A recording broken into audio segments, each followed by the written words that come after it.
అందరికీ నమస్కారం. రచనారావు ఛానల్కి స్వాగతం.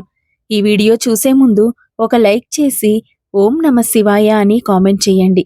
మీరిచ్చే ఈ చిన్న లైక్ నా ఛానల్ గ్రోత్కి ఎంతో సహాయపడుతుంది.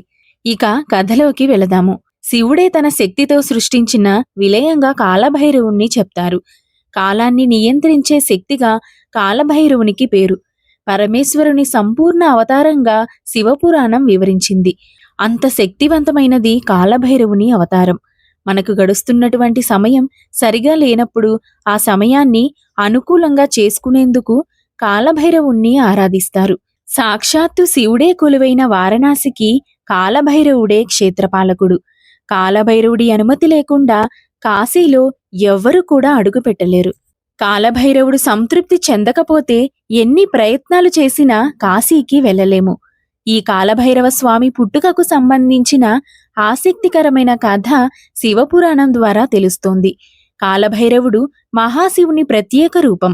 అయితే కాలభైరవుడు ఎలా జన్మించాడో ఈ కథలో ఇప్పుడు మనం తెలుసుకుందాం. సృష్టికర్త అయిన బ్రహ్మను మనం ఇంకో పేరుతో కూడా పిలుస్తూ ఉంటాం. అదే చతుర్ముఖ బ్రహ్మ. అయితే అలా పిలవడానికి కారణం బ్రహ్మకు 4 తలలు ఉండడం. ఆ 4 తలలు 4 దిక్కులను 4 వేదాలుగా చెప్తారు. కాని బ్రహ్మకు ఒకప్పుడు 5 తలలు ఉండేవని, ఆ 5వ తలను సాక్షాత్తు ఆ పరమేశ్వరుడే ఖండించాడట. అయితే కథలోకి వెళితే బ్రహ్మ పుట్టుక ముందే పరమేశ్వరుడు కాశీనగరాన్ని నిర్మించాడు. కాశీనగరం నిర్మింపబడ్డ కొద్ది కాలానికి బ్రహ్మ జన్మించాడు. సృష్టించడం కూడా మొదలు పెట్టాడు. అయితే బ్రహ్మ తన కర్తవ్యంగా ముల్లోకాలను శాసించడానికి, దేవదేవతలను ధర్మాన్ని రక్షించడానికి ఎంతో మంది మానస పుత్రులను సృష్టించేసరికి తనే గనుక లేకపోతే ఈ విశ్వంలో ఇన్ని ప్రాణాలు ఉద్భవించేవే కాదు అన్న ఒక అహంకారం మొదలవుతుంది. ఆ అహంకారంతోనే ఒకరోజు శ్రీ మహావిష్ణువుకి బ్రహ్మకు మధ్య వాగ్వాదం జరిగింది. అప్పుడు బ్రహ్మ ఈ విశ్వం మొత్తానికి నేనే సృష్టికర్త అని గర్వంగా చెప్పుకుంటాడు. అది విన్న విష్ణువు, ఈ సృష్టి నీ మూలానే పుట్టింది అన్న విషయం వాస్తవమే, కాని నీ సృష్టిని మొత్తం నాశనం చేసేంత శక్తి ఉన్న ఆ పరమేశ్వరుడు నీకన్నా గొప్పవాడే కదా అని అన్నాడు. అది విన్న బ్రహ్మకు కోపం వచ్చింది. ఆ రోజు నుండి శివుడు పనుల్లో జోక్యం చేసుకోవడం, శివుడి కర్తవ్యానికి అడ్డంకులు సృష్టించడం లాంటివి చేస్తూ ఉంటాడు. అయితే అవన్నీ గమనిస్తున్న పరమేశ్వరుడు పెద్దగా పట్టించుకోకుండా తన పని తాను చేసుకుంటూ ఉంటాడు. పరమశివుడు బ్రహ్మ పనితీరు శృతిమించుతోంది అని భావిస్తాడు. ఒక్కసారిగా తన 3వ కంటి నుండి ఒక అగ్నిజ్వాల బయటకు వచ్చి అతి భయంకర రూపుడైన కాలభైరవుడుగా మారుతుంది. కాలభైరవుడు ఎర్రటి కళ్ళతో, నల్లటి శరీరంతో, చేతిలో త్రిశూలం పట్టుకొని, మెడలో కపాలహారం వేసుకుని చూస్తూనే ఒంట్లో వణుకు పుట్టించేలా ఉన్నాడు. అయితే అంతటి భయంకరమైన రూపంతో, పట్టలేని ఆవేశంతో కాలభైరవుడు బ్రహ్మలోకంలో అడుగుపెట్టేసరికి ఒక్కసారిగా బ్రహ్మలోకం దద్దరిల్లుతోంది. అప్పుడే బ్రహ్మ తన ఎదురుగా నుంచున్న కాలభైరవుణ్ణి చూసి, ఏమిటి, నేను సృష్టించకుండా ఒక జీవి పుట్టడం, ఆ జీవి నా లోకంలో అనుమతి లేకుండా అడుగుపెట్టడం, ఎవరు నువ్వు, ఇక్కడికి ఎందుకు వచ్చావు అని అడుగుతాడు. అప్పుడు కాలభైరవుడు, నన్ను సృష్టించింది సాక్షాత్తు ఆ త్రిపుర రక్షకుడు పరమేశ్వరుడు. అయినా నేనే గొప్ప, నన్ను మించిన శక్తే లేదు అన్న అహంకారంతో ఆ పరమేశ్వరునికి ఆటంకాలు సృష్టిస్తున్నారు. ఇదేనా బ్రహ్మతత్వం అంటే అని అడుగుతాడు. అది విన్న బ్రహ్మ, నేను లేనిదే భూమి లేదు, ఆకాశం లేదు, నేను లేనిదే జీవం లేదు, ప్రాణం లేదు, నేను లేనిదే స్వర్గమూ లేదు, నరకమూ లేదు, ఆఖరికి నేను లేనిదే దేవదేవతలు లేరు, అసుర దానవులు లేరు. అలాంటప్పుడు నేను కాకపోతే ఇంకెవరు విశ్వానికి సర్వోన్నత సృష్టికర్త అని అహంకారంగా సమాధానం ఇచ్చాడు. అది విన్న కాలభైరవుడు భగభగ మండుతున్న ఎర్రని కళ్ళతో, రుద్రరూపుడై నీ అహంకారాన్ని ఎలా తొలగించాలో నాకు తెలుసు అని చెప్పి అక్కడి నుంచి ఒక్కసారిగా తన చేతిలో త్రిశూలాన్ని మెరుపు వేగంతో బ్రహ్మ మీదకు విసిరేశాడు. అయితే ఆ త్రిశూలం సరిగ్గా బ్రహ్మ అహంకారానికి కారణమైన 5వ తలకు తగలడంతో ఒక్కసారిగా ఆ తల గాలిలోకి ఎగిరి కాలభైరవుని చేతికి అతుక్కుంటుంది. దాంతో ఆకాశం దద్దరిల్లుతోంది.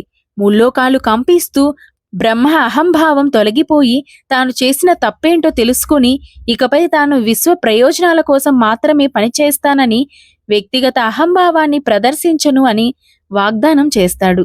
ఇక ఆ రోజు నుండే బ్రహ్మను చతుర్ముఖ బ్రహ్మ అనే పేరుతో పిలవడం మొదలైంది.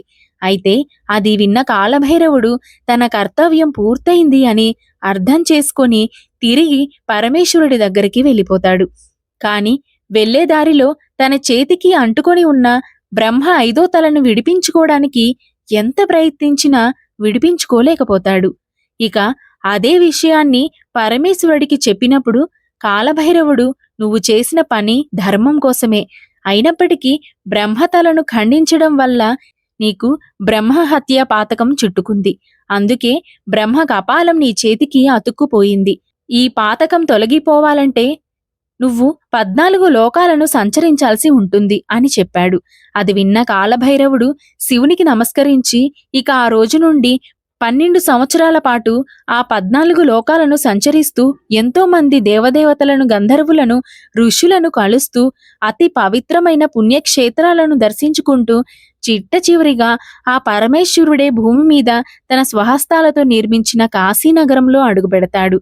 అంతే, ఒక్కసారిగా ఆకాశంలో ఉరుములు మెరుపులతో వర్షం మొదలయ్యి తన చేతికున్న బ్రహ్మ కపాలం నేలపై పడి బూడిదలా మారిపోతుంది. కాలభైరవుడు అసలు ఏం జరుగుతోందా అని ఆశ్చర్యపోతున్నప్పుడే తన ఎదురుగా పరమేశ్వరుడు ప్రత్యక్షమయ్యి, కాలభైరవ, ధర్మాన్ని నిలబెట్టడానికి జన్మించిన నీవు బ్రహ్మహత్య పాతకాన్ని తొలగించుకోవడానికి ఇన్ని సంవత్సరాల పాటు 14 లోకాలు సంచరించావు. అందుకే ఈ క్షణం నుండి అవిముక్త క్షేత్రంగా పిలువబడే ఈ కాశీ నగరానికి నిన్ను నేను క్షేత్ర పాలకుడిగా నియమిస్తున్నాను. నీ అనుమతి లేనిదే ఆ యమధర్మరాజు కూడా ఈ కాశీలో ప్రవేశించలేడు. తరాలు మారినా, యుగాలు మారినా ఈ క్షేత్రంలో జరిగే పూజ మొట్టమొదటిసారి నీకు జరిగి తర్వాతే నా వరకు చేరుతుంది అని చెప్పి క్షేత్రపాలకుడి బాధ్యతను అప్పగించి వెళ్ళిపోయాడు ఆ పరమేశ్వరుడు. అయితే ఆ రోజు బ్రహ్మ 5వ తలపడి బూడిదగా మారిన ఆ ప్రదేశాన్ని కపాలమోక్ష తీర్థంగా పిలుస్తారు.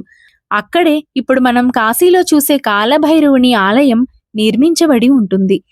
పురాణాల ప్రకారం బ్రహ్మ విష్ణువుల మధ్య వాదన జరిగింది. వీరిద్దరిలో తమలో ఎక్కువ శక్తివంతమైన వారు ఎవరు అని తెలుసుకునేందుకు ప్రయత్నం చేశారు. ఎవరికి వారే ఉత్తమంగా ఉండాలి అని భావించారు. అయితే ఈ సమస్య పరిష్కరించేందుకు శివుడు ఒక అద్భుతమైన ఆలోచన చేశారు. మహాశివుడు తనను తాను ఒక పొడవైన కాంతి స్తంభంగా మార్చుకున్నాడు. ఆ కాంతికి ఆది అంతం లేనట్టుగా ఉంటుంది. మహాశివుడు తన తోటి త్రిమూర్తులైన బ్రహ్మ, విష్ణువుకు ఒక పరీక్ష ఇచ్చాడు. కాంతి ప్రారంభం గురించి బ్రహ్మ, అంతం గురించి విష్ణువు కనుగొనాలని పరీక్ష పెట్టాడు. ఆ తరుణంలో బ్రహ్మ ఈ కాంతి ప్రారంభం గురించి వెతికే ప్రయత్నం చేయగా, విష్ణువు కాంతి ముగింపు గురించి తెలుసుకునే ప్రయత్నం చేశాడు. ఆ ప్రయత్నంలో ఇద్దరూ కూడా అశక్తులై తిరిగి వచ్చారు. కాని బ్రహ్మ తెలివిగా ప్రవర్తించాడు. మహాశివునికి నిజం చెప్పే బదులుగా అబద్ధం చెప్పాలని అనుకున్నాడు. కాంతి యొక్క ప్రారంభాన్ని గుర్తించానని అబద్ధం చెప్పాడు. అది అబద్ధమని గ్రహించిన మహాశివుడు బ్రహ్మ మాటలు విని కోపోకృతుడయ్యాడు. ఆ కోపం నుంచి కొత్త రూపం పుట్టింది. అతడే కాలభైరవుడు. మహాశివునికి అబద్ధం చెప్పిన బ్రహ్మకు గుణపాఠం చెప్పేందుకు కాలభైరవుడు జన్మించాడు. సమస్త ప్రాణులను తనలోకి లయం చేసుకునే పరమశివుని మరొక రూపమే కాలభైరవ స్వరూపం. కాలం అనే కుక్కను వాహనంగా కలిగి ఉంటాడు కాబట్టి ఆయనను కాలభైరవుడు అని అంటారు. నుదుటిన విభూది రేఖలను నాగుపాముని మొలతాడుగా చుట్టుకొని గద, త్రిశూలం, సర్పం పాత్ర చేతబట్టి దర్శనమిచ్చే కాలభైరవుడు సాక్షాత్తు పరమశివుని మరొక రూపమైన కాలుని స్వరూపం. ఆదేశానికి సిద్ధమన్నట్టుగా పక్కనే కుక్క దర్శనమిస్తూ ఉంటుంది. కాలభైరవుని విశిష్టత తెలియక ప్రస్తుత రోజుల్లో కాలభైరవుడు అనగానే చాలా మంది సునకమని తేలిగ్గా అనేస్తారు. కాని సాక్షాత్తు శివుడే కాలభైరవుడిగా సంచరించాడని శాస్త్రాలు చెబుతున్నాయి. కాలభైరవ జయంతి నాడు కాలభైరవుణ్ణి పూజిస్తే సకల గ్రహ దోషాలు, అపమృత్యు దోషాలు తొలగిపోతాయని, ఆయురారోగ్యాలు పెంపొందుతాయని మంత్రశాస్త్ర గ్రంథాలు కూడా చెబుతున్నాయి. జై కాలభైరవ, జై జై కాలభైరవ. శ్రీమాత్రే నమః. అందరూ బావుండాలి, అందులో నేను ఉండాలి.